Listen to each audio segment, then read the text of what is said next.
Waalaikumsalam warahmatullahi wabarakatuh. Ya, selamat siang Pak. Ya, Gimana kabarnya hari ini Pak? alhamdulillah baik. Iya. Mungkin gimana sehat? Alhamdulillah sehat Semangat ya. Pak. Ya Pak, terima kasih. Maaf mengganggu untuk waktunya hari ini. Ya. Saya di sini akan menanyakan beberapa pertanyaan untuk Bapak.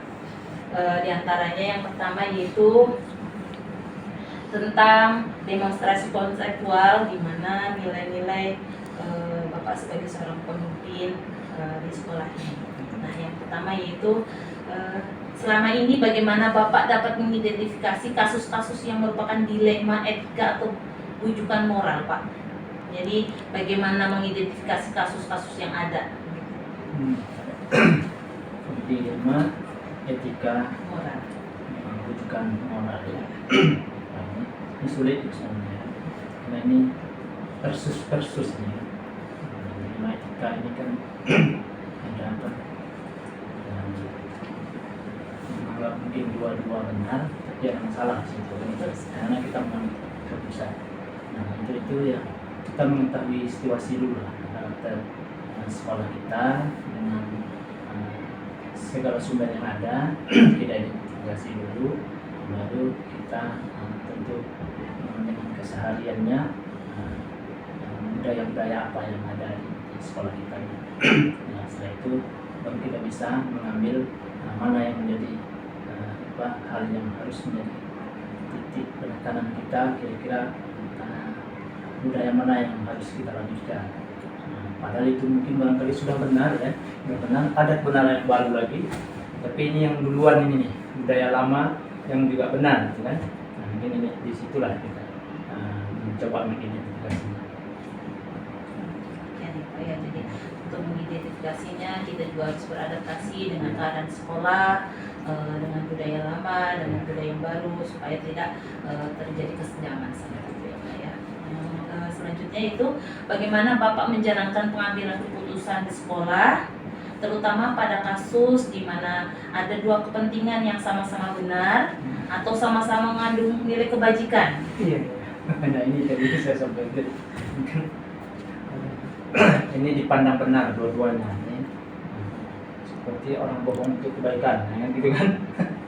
Dibolehkan nggak itu, gitu kan? Saya kira kalau ini terbentuk dua kepentingan yang benar, kita ambil dulu lah yang kira-kira risiko yang paling kecil. Kita pahami dulu akar masalahnya di mana, baru kita bisa mengambil keputusan. Di antara dua yang benar tadi itu, yang sudah semacam abstrak kebenarannya, gitu kan? Walaupun bagaimana, kalau orang berbohong untuk kebenaran, pada intinya kan juga dia bohong. Ya, ambillah sisi yang kira-kira bisa diminimalisir resikonya. Gitu. Jadi dia ngambil meskipun dua-duanya benar, tapi jika ada yang lebih utama untuk meminimalisir kemungkinan yang tidak baik, harus diantisipasi seperti itu. Selanjutnya itu langkah-langkah atau prosedur seperti apa yang biasa Bapak lakukan selama ini? Langkah-langkah untuk mengantisipasi yang tadi Bapak sampaikan seperti itu. Ya, satu identifikasi, cross check kebenarannya, ya kan? Cross check kebenarannya. Kemudian ajak mungkin kita perlu juga masukan dari yang lain untuk menganalisa suatu masalah. Nah, kemudian baru mengambil suatu keputusan. Ya. Tidak serta-merta informasi mungkin barangkali dari satu sisi kita lihat, ya. Nah, kita ajak bicara, musyawarah, ternyata ini benar adanya dan mungkin boleh jadi yang kita anggap tadi itu salah. Dengan kita menerima masukan-masukan tadi, ada bicara, komunikasi, identifikasi, baru kita bisa menentukan mana solusi ke depannya. Jadi ada langkah-langkahnya supaya dalam pengambilan keputusan supaya lebih tepat ya Pak ya. Salah satunya yaitu mengidentifikasi permasalahan itu sendiri. Yang selanjutnya itu hal-hal apa saja yang selama ini Bapak anggap efektif dalam pengambilan keputusan pada kasus-kasus dilema etika? Gimana guys? Hal-hal apa saja yang selama ini Bapak anggap efektif dalam pengambilan keputusan pada kasus-kasus dilema etika, di mana dilema etika itu pastinya ada individu lawannya kelompok, seperti itu salah satunya, ada rasa keadilan lawan rasa kasihan, ada kebenaran lawan kesetiaan, ada jangka pendek melawan jangka panjang, seperti itu bagaimana Pak? Ya, dalam menghadapi ini sebenarnya memang sulit gitu ya kan, makanya ini ini yang diangkat barangkali ya. Jadi saya kira dari apa persoalan yang ada di tengah-tengah suatu apa yang kita geluti, misalnya di sekolah misalnya itu terjadi, saya kira yang perlu kita lakukan memang pendekatan secara persuasif dan ya, mungkin kalau individu gurunya ya, ini kan ada kaitan kepentingan sekolah, ada kepentingan mungkin tadi ada kasihannya, tapi ada aturan ya, ada keadilan, kesetiaan, apa kasihan, ini harus dilakukan keadilan, kasihan pula gitu kan. Antara itu juga mungkin aturan-aturan yang lain itu kita tegaskan, tapi ada rasa kasihan. Karena itu perlu memang pertimbangan secara utuh ya, secara utuh kita lihat persoalannya secara utuh, baru bisa kita memutuskan. Tidak bisa sepihak saja, kita lihat, kita galilah persoalannya. Pengambilan keputusannya kita harus melihat juga etika yang seperti apa, seperti itu yang tidak langsung mengambil keputusannya. Nah, selanjutnya yaitu hal-hal apa saja yang selama ini merupakan tantangan dalam pengambilan keputusan pada kasus-kasus dilema. Jadi tantangannya apa Pak dalam pengambilan keputusan? Pastinya kita namanya mengambil keputusan pastinya ada yang pro dan kontra. Nah itu dilema etika ini bagaimana Bapak untuk mengantisipasinya seperti itu?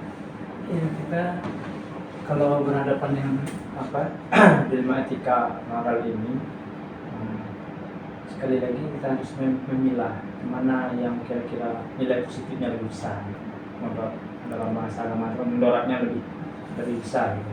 Mana sisi positifnya dan negatifnya lebih, karena pasti ada risiko, setiap sesuatu itu ada konsekuensinya. Yang penting mungkin aturan, kasihan juga ada di situ, kemudian kebijakan kita nilai akhirnya ya, akhirnya penting ada aturannya, masuk juga moral-moralnya tadi, kemudian nilai akhirnya juga harus jelas ya.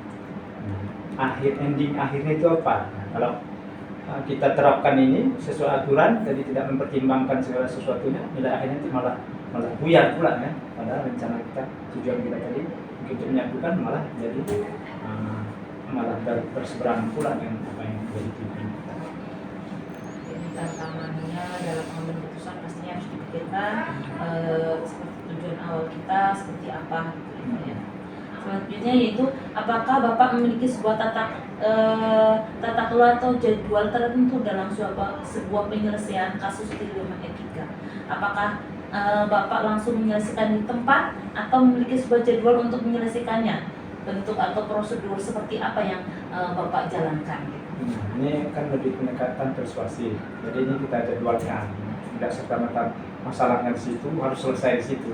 Kita sekali lagi kita identifikasi ini yang bisa mungkin apa persoalannya bisa diselesaikan di situ. Mungkin tapi kalau pertimbangan kita selesaikan di situ, kita langsung ke guru, misalnya ke guru ya, bersangkutan itu, ini malah menjadi mereka merasa terpojokkan. Saya kira ini memang perlu dijadwalkan. Mungkin panggil secara persuasif, mungkin minggu depan atau sesuai jadwal. Persoalannya sudah kita siapkan, kita dengarkan apa persoalannya, ajak bicara, memusyawarahkan. Baru mungkin ini solusi terbaiknya.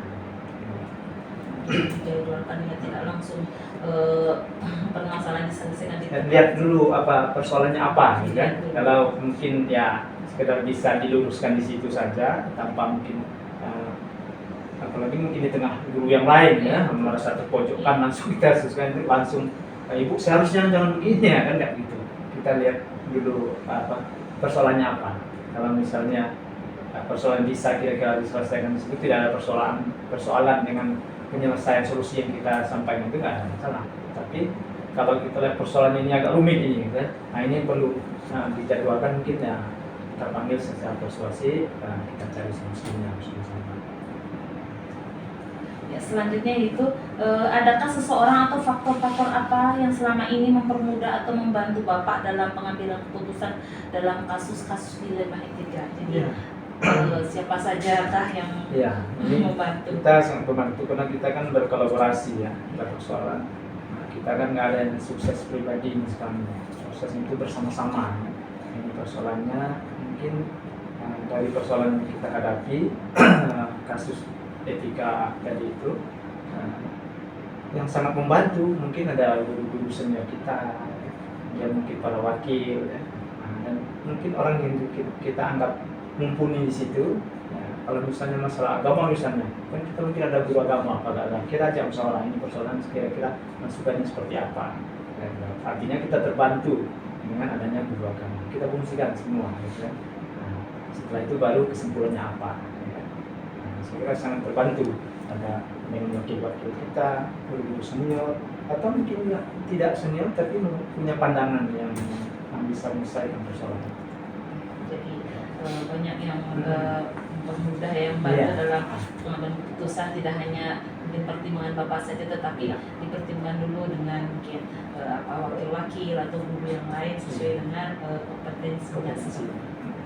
Yang selanjutnya yaitu dari semua hal yang telah disampaikan, pembelajaran apa yang dapat Bapak petik dari pengalaman dalam dilema etika yang bisa ya segala sesuatu ini kita ya hidup ini memang tidak ada masalah. Masalahnya ada, pasti ada. Kalau sekolah masalahnya beda lagi. Kita tidak perlu lagi bagaimana kita menyelesaikan masalah itu lagi dari masalah, takut dengan cara kita mengatasi. Pasti ada masalah mungkin. Pengalaman itu kita selesai masalah satu ke yang lain, suatu hal yang lega. Jangan juga ada lagi tantangan juga. Dari pengambilan itu menjadi sebuah pembelajaran, banyak jika ada masalah lagi lebih tepat lagi.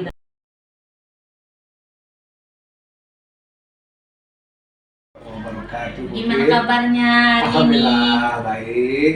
Oke, terima kasih atas waktunya untuk hari ini. Maaf sebelumnya saya mengganggu untuk kegiatan aktivitas Pak Edmund untuk kegiatan hari ini. Saya meminta sedikit waktu untuk bertanya-tanya tentang tugas saya tentang demonstrasi kontekstual kegiatan guru penggerak. Ya, terima kasih. Yang pertama, misalnya selama ini bagaimana Anda dapat mengidentifikasi kasus-kasus yang merupakan dilema etika atau bujukan moral?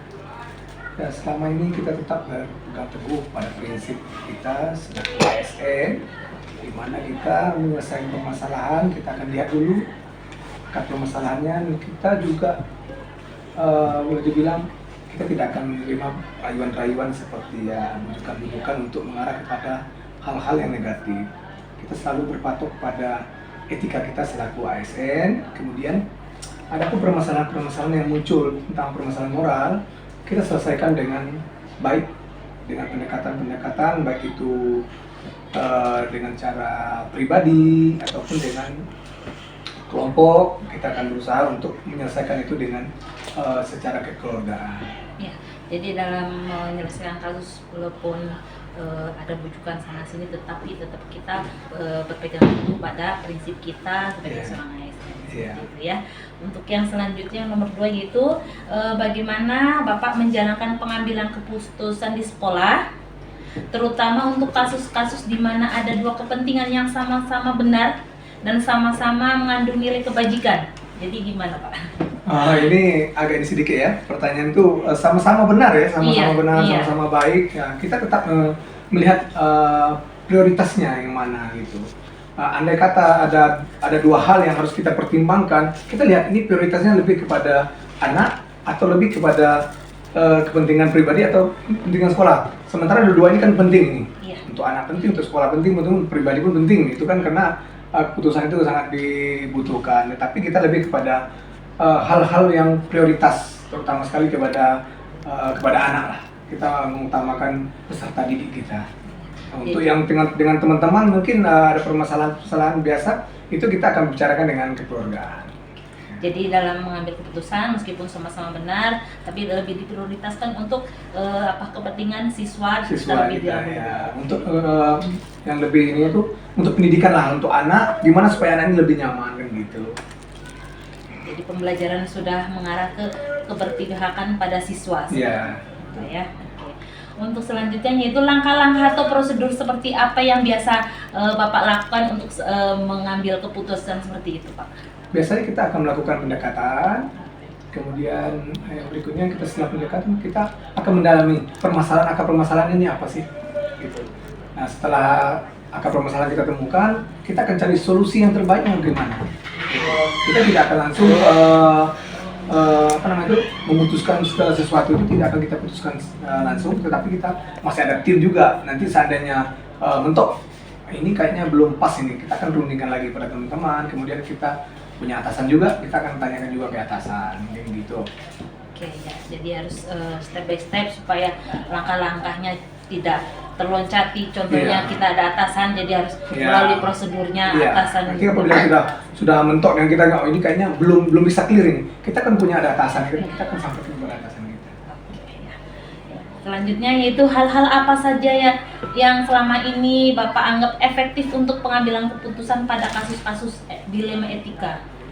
Biasanya kita lebih berpatokan kepada peraturan sekolah, kemudian kita akan melihat norma-norma agama di dalamnya juga, karena kebetulan kita berbasis pesantren ini semua beragama Islam, jadi otomatis kita akan berpatokan dari hal-hal tersebut. Jadi kita memutuskan segala sesuatu itu tidak dengan ini loh, keputusan saya harus mutlak, tidak. Kita masih ada teman, masih ada peraturan-peraturan yang kita ikutin gitu. Jadi selanjutnya untuk hal-hal apa saja yang selama ini merupakan tantangan dalam pengambilan keputusan, Pak, dalam kasus-kasus dilema etika itu sendiri? Ya itulah kadang-kadang Ibu, kita selaku manusia ya masih susah untuk mengendalikan. Kadang-kadang terjadi dua hal tadi seperti yang aku tanyakan tadi, dua hal yang sama gitu loh, sama-sama ini benar, ini juga benar, ini butuh, ini juga butuh, tapi kita menentukannya itu kita harus melihat. Iya, untuk kembali lagi, ini berpihak kepada anak. Itu tantangan kita. Kita harus menghilangkan ego kita, menghilangkan kepentingan pribadi kita kebelakangkan. Jadi kita mengutamakan dulu ya, kepentingan umum dan juga kepentingan untuk siswa kita. Jadi tantangan yang harus dihadapi meskipun itu sebenarnya bertentangan dalam hati nurani, tetapi karena untuk kebaikan siswa, jadi harus diutamakan. Itu yang kita utamakan terlebih dahulu. Selanjutnya itu jika Bapak memiliki sebuah tata kala atau jadwal tertentu dalam sebuah penyelesaian kasus dilema etika, apa yang Bapak langsung menyelesaikan di tempat atau memiliki sebuah jadwal menyelesaikannya? Bentuk atau prosedur seperti apa yang Bapak akan jalankan? Apabila terjadi seperti yang bilang tadi, kami biasanya langsung membawa ke ruangan siswa dan juga BK. Kita akan sama-sama menyelesaikannya. Kemudian kita tidak langsung serta-merta di mana kita jumpai di sana kita selesai, tidak. Tapi kita bawa ke ruangan, kita bicarakan baik-baik. Kemudian jika permasalahan itu bisa kita selesaikan dan itu tidak membuat hal-hal lain yang kemudian hari, kita akan selesaikan. Tapi jika hal ini bisa berkepanjangan, misalnya contoh hal yang norma-norma keagamaan ataupun asusila, kita akan sampaikan pada atasan kita dan kita tindak lanjuti terus. Jadi kita tidak langsung start di lapangan, tetapi kita bawa dulu ke ruangan supaya anak itu juga nyaman, misalnya itu permasalahan dengan anak seperti itu ya. Oke, selanjutnya yaitu adakah seseorang atau faktor-faktor apa yang selama ini mempermudah atau membantu Bapak dalam mengambil keputusan dalam kasus-kasus dilema etika itu? Jelas ada, tim saya ya, terutama sekali Ibu Ayu, kemudian tim BK juga, dibantu juga OSIS. keputusan itu tidak saya ambil sendiri gitu, tapi saya lebih banyak kekeluargaan lah mengambil keputusan itu. Kita tanyakan juga kepada yang melakukan tindakan seperti yang Ibu bilang tadi, dan insya Allah kita selalu mengutamakan ada nggak di aturan kita ini. Ya, gitu. Kita tidak membuat aturan itu dengan sendiri, tidak, kita ada tim juga. Kemudian hal-hal seperti yang tidak ada dalam aturan, maka kita akan selesaikan dengan baik, dan yang melakukan kesalahan itu pun siap menerimanya kan gitu. Jadi ada tim yang membantu dalam mengambil keputusan untuk menghadapi kasus-kasus seperti itu. Jadi tidak sendirian ya Pak ya? Tidak sendirian. Oke, jadi dari semua hal yang telah disampaikan, pembelajaran apa yang Bapak bisa diambil dari pengalaman yang dari pengambilan keputusan dari bidang ITK itu sendiri? Ya, dari pengalaman saya ini memang keputusan ada sama kita, tapi tidak bisa kita memutuskan sendiri. Kita memerlukan masukan dan juga pendapat-pendapat daripada teman-teman juga. Itu tidak bisa memutuskan sendiri, tidak bisa keluar juga daripada aturan yang telah kita buat, disepakati di sekolah kita. Jadi pembelajaran yang kita bisa petik bahwasanya meskipun kita dalam pengambilan keputusan tidak serta merta kita harus gitu, tapi kita harus bicarakan dulu, diskusikan dulu dengan tim apa baiknya seperti itu ya Pak ya. Oke, terima kasih banyak Pak untuk waktunya. Sama-sama. Untuk kegiatan wawancara hari ini, semoga bermanfaat. Terima kasih waktunya. Terima kasih ya Pak ya. Selamat siang. Assalamualaikum warahmatullahi wabarakatuh. Waalaikumsalam.